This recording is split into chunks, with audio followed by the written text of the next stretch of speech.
so glad the week has gone by fast because I've been wanting to watch this episode, like, obviously all week. So, yeah. No, okay, a lot of things happened in this episode, but maybe not as much as last week. Like, I think the CW, I like this show a lot, and they're doing a good job with it, despite my obvious problems with the show. I still like it a lot. It's still one of my faves. But they cram so much into every episode. I mean, there are some situations, like the whole grain situation. I'm glad it only lasted an episode, but some things, they need to take a little bit more time, you know? They need to maybe not cram so many storylines in every episode. But, yeah, okay. Okay, let's see. Okay, there are a few things to talk about. Okay, the episode opens up and this peasant, I don't know his name. I don't care to know his name. He's out hunting and there are three cloaked like they're all in black cloaks and they're on horses. First of all, the creators of the show obviously have seen Lord of the Rings because those cloaked riders are total rip-offs from those Death Marchers. I totally don't, from Fellowship of the Rings. I think that's what they're called. I haven't watched this movie the movies Lord of the Rings in a couple of months, so don't know exactly, but still but yeah, those are total rip-offs of those cool cloaked whatever they were in Fellowship of the Rings. Just saying. I'm sure I'm not the only one who caught it. So, and yeah, but yeah, this guy, they promised to protect him and his family and all that if he renounces God. And he refuses to do that, and obviously he runs away.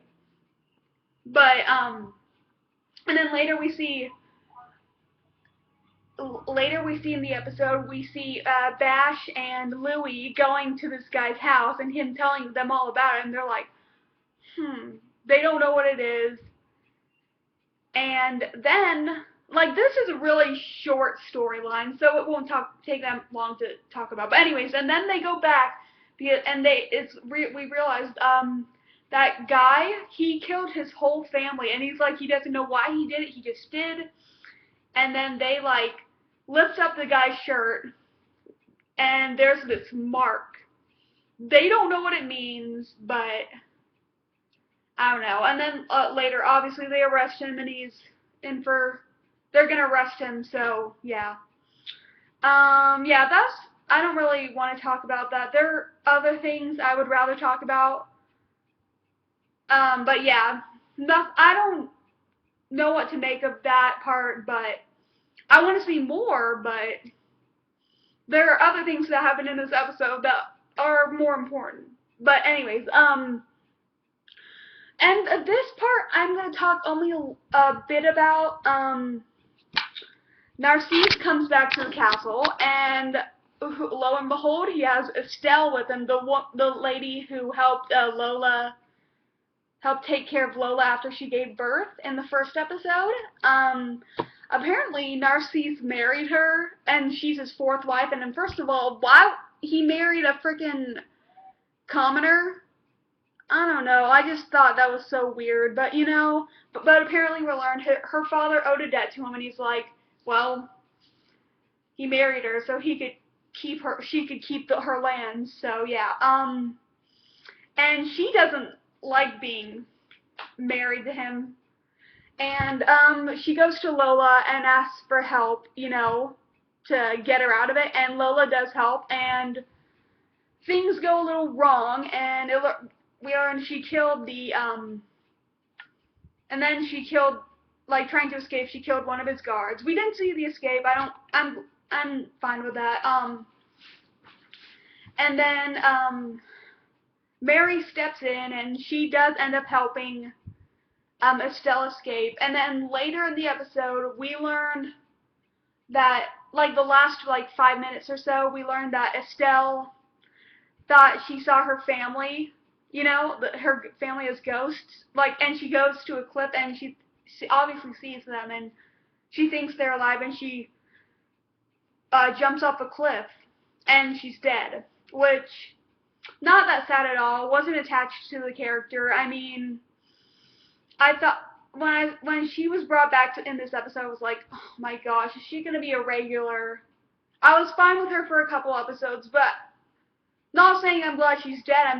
But I'm glad we don't have to see her character anymore. She's like some characters only need like a couple episodes, and then we can be done with them. But yeah. Yeah, I don't have anything to say about that all, but we do see a softer side of Narcisse, and like there were rumors that he had killed his other wives, and he admits that it's not true, and it was really genuine, and I was like, huh. I mean, he says it over Estelle's dead body, and Lola's there. Obviously she feels guilty, and Lola sees that softer side of Narcisse, and I think, I'm making this prediction now, I think Narcisse and Lola are going to end up getting married. I mean, Narcisse has to marry again. He needs an heir, but also I think they'll do, and he said he had never felt passionate love, and Lola's like, I think she's looking for love. Not really, but of course she can't stay single forever. But yeah, that's all. Okay. Greer and Casseroy. Okay. Yeah. Casseroy is still gone, and we see Leith in this episode, and then there's and then at the there's dancing at the christening, which I'll talk about a little later.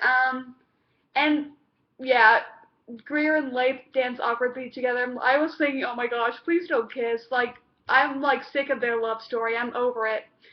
And Grace is, I said Grave. Greer is not having it, and then later she rides off to Castleroy, and he's still sad, and he's like telling her that he can't marry her anymore, and after she rode all that way, and she's really sad, and then later we see he comes back to her, like he allowed her to stay at his castle for a few hours to rest. And Greer pours her heart out. She's like, and she ends up with like, I want to explore what could be between us. She says she doesn't want to marry him just because of the money will help her sisters out, but she wants to explore, and she's like, Leith wants to rise, and she doesn't want that uncertainty. She wants stability, and she thinks she could have passionate love for Castleroy, and yeah, that was so sweet. But then they started getting it on. Of course, it's the CW. We don't see anything. I'm fine with that for this show. But yeah, and yeah, I'm really excited. I think they're gonna be really. I think Greer and Castleroy are gonna be really happy together. But yeah, that's all I have to say about that. Now now it's the meat of the episode. This is what I really wanted to talk about. Okay, at the beginning, after that other thing that happened, they're planning the christening for Francis's bastard, and yeah, and they're wondering who will be the godmother, and there's like still awkwardness between Mary and Lola. Of course there would be. And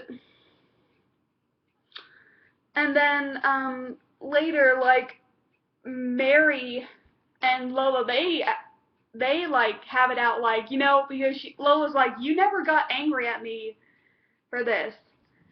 And then, well, Mary did get angry at her, and good, and she was like, no, maybe it is best that you go to the other wing of the castle, or wherever she was going. It was still close to the castle, but just like probably meaning like she'd go to another like wing. But yeah, later, after Mary helps Estelle out, and like Lola and Mary, they finally have a heart to heart, and like Mary is like, stop. She's tired of Lola feeling guilty. Lola's already felt guilty enough, I think, and they come in good terms. I don't know. Yeah, that sounded weird. They're on good terms now. But yeah, that's all I want to say about that. This is what I really want to talk about.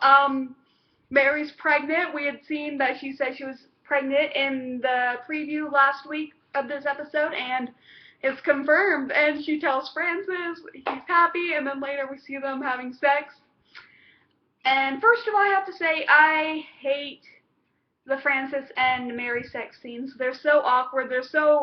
I don't like the way they're filmed. Like, I know, obviously, this is not HBO or Showtime or Stars or Cinemax,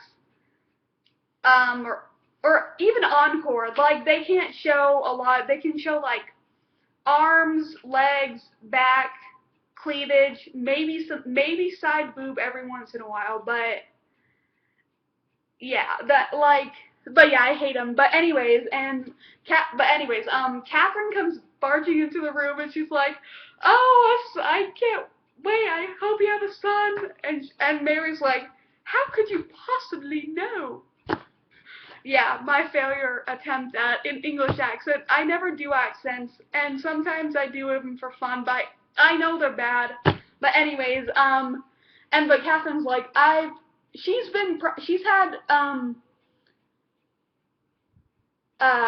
had 10 children, though a few of them died in infancy, but still, 10 children. I think she knows a lot about pregnancy. And he gives her all these vials to drink. Yeah, and then later it's a dancing night, and also, okay, later in the episode they're dancing. That same night, the whole Estelle thing happened, with Lola helping him trying to escape. First of all, Mary's dress, that red dress, is beautiful. That's my favorite dress she's worn. Like, seriously, this whole season, actually, one of my favorite dresses she wore last season was that black gown in the season finale, like with the gold thingy.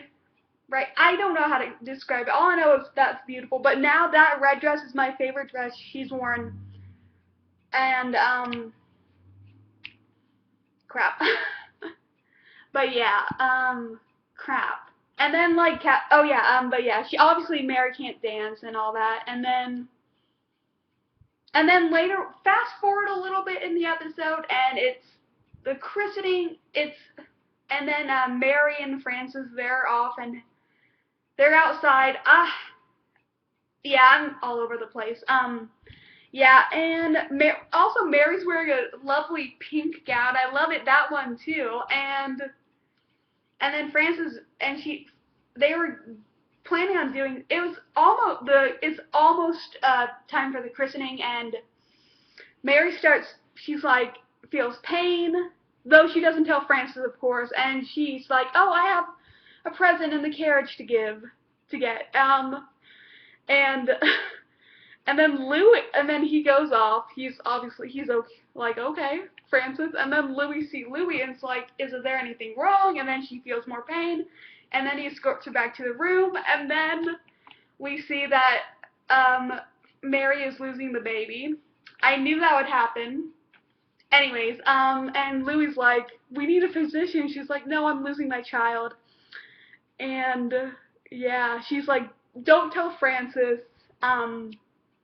And then later we see the christening, and Mary's holding the baby, whose name is now John Philip, I think. John Philip or Jean Philippe. Yeah. So it's not Robert anymore. It's Jean Philip. Or just John. And Louis, she's holding her husband's bastard, and Louis, like, we see his face, he's so sad. I was like, oh, I freaking love him. And then later we find, and then she, after the christening, she goes back to her bed, and then Louis tells him to go see Mary, and then Mary tells Francis that, she miscarried the baby, and it's actually really sad, kind of sad, and then not Louis, Francis cheers her up, and he, like, you know, and he cheers her up, and she brought up something at the beginning of the episode, remember about the fireflies, something like that, and they'd sneak out and to see, like, fireflies and all that, and then at the end of the episode, like, after Mary's feeling a little bit better, Francis escorts her to, like, this balcony, and there are a bunch of, like, floating, like, lamps, I don't know how to say it, like, floating lights, like, lanterns. And I was like, oh, you romantic, you, Francis. And that was sweet, and that's how the episode ended. But yeah, I'm usually so hard on Francis and Mary, but that moment was so sweet. And yeah. Okay, so yeah, great episode. Freaking excited for next week. Next week looks like it will be more not like more action-packed, not like action scenes, but more like political stuff, you know, instead of just like personal, because this is all like about the personal stuff, and then that one guy, but yeah, I'm excited to see that episode, but yeah, great episode. I freaking love Louis every time I love him more and more with every episode. I'm sorry, Bash, you have to move down from number 2. Everybody moved down a spot on my top 10 favorite characters in Reign. Actually, 2. Actually, Catherine can stay in it's like Louis, Catherine, then Narcisse, then Bash, then everybody steps down one. Well, everyone would step down like 4. But anyways, yeah. Louis is my new favorite character. And also, I have one more thing to say. You know, I liked Lord Julian / Remy as a character. He was a good character, but now I realize that after Francis claimed that his baby, Lord Julian / Remy, he became the most pointless character in the show. If Francis was they were already going to make Francis claim the baby in season 2, and now it's like, that character never needed to be there at all. Like, Lord Julian is the most pointless character on this whole show. I mean, don't get me wrong, I liked him, but now it's like, oh, what was the other point? Oh, so Lola can have love? Who cares? Who cares? But yeah, he was a pointless character, but other than that, I have nothing else to say. Great episode. The CW, they need to stop packing so much into every episode. Focus on 2 or 3 storylines in an episode, maybe 4. But yeah, they need to, but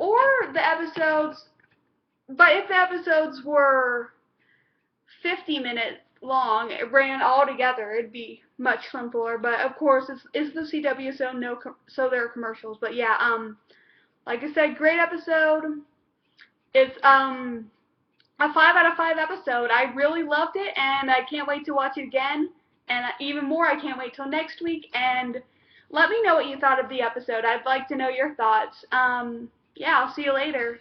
Bye.